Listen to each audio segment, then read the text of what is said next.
You were saying earlier that they all have a policy, do they? IBC.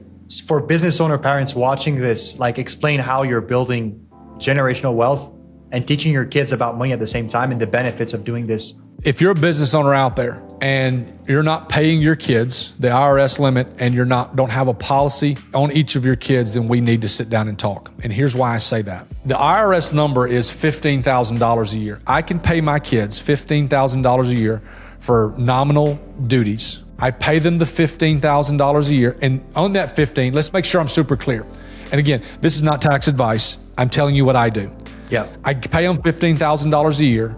I pay the payroll taxes and I pay the state tax. I don't have to pay federal income tax, which is the largest tax there is. Yep. Okay. So I'm paying them 15, but there's really more money going into that thought than just the 15. The 15 goes in from my business checking account. I get the deduction. I get to write off that 15. 15 times 3 for me, so 45. Yeah. The 15,000 goes into her checking account, and then from her checking account, the money sweeps over into her infinite banking policy. Are you tracking that? Yep. I get the deduction. The business is creating wealth for each one of my kids. And then there are drip conversations throughout their life. We don't sit down and have these massive whiteboard sessions. We do once a year, but we talk about their IBC policy, what we're doing, where the money's going, the things we can do with it. So we have these conversations.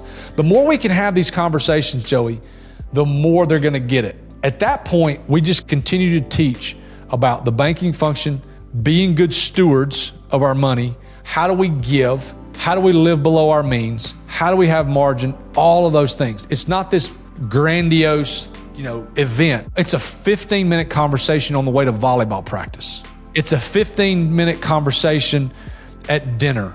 It's just drips, okay? There's a saying that raindrops make oceans. Yeah. Okay? These little bitty raindrops that we can drop on our kids, and what they hear, Joey, but what they also see is what's going to create that impact for them and what's going to create them to be good citizens and good managers of wealth. That's really amazing. Yeah, I think if there was one takeaway, the biggest takeaway is that, it's for your family that you're doing this, most of all, right? It's preparing for generations. And you said it, right? Like, what's the phrase you use about your kids' kids? Yeah. The Bible says a good man takes care of his children's children. Yeah. It's in Proverbs. Yeah. Okay. We do that through legacy, and we do that through our trust and our insurance policies.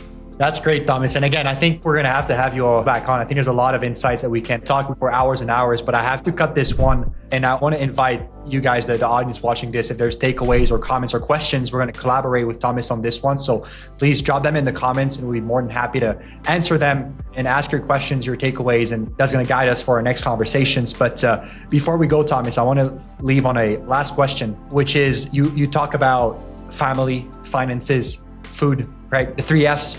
So you're building businesses, raising 3 kids, creating systems for generational wealth. If this episode outlives all of us, which I hope it will, what's the one lesson about money and wealth you would want every business owner to walk away with from this episode? Oh man, I think it'd be hard to have one, Joey. I would say this. I'm gonna give you a 1A and a 1B. 1A is create margin. It's an old school principle, living below your means, but create margin. That would be 1A. 1B, and we really didn't hit on it, Joey, is stewardship or giving. Like the analogy that I'll leave everybody with is this. In Alabama, we have these things, these bodies of water that are pond. They're called ponds. You have oceans, you have lakes, you have rivers, you have ponds. Ponds are bodies of water that if not taken care of properly, they can get stagnant and they can die. The reason being is they don't have an inflow of water and they don't also outflow of water. Money is the same thing. Money's got to circulate in our lives. The outflow part, we got to give. There's someone out there that's less fortunate. We got to give, but we also got to have some coming in. So teaching the flow of money and the stewardship of money is absolutely important. And then also having margin in our finances and having our lives is absolutely critical in every aspect of our life.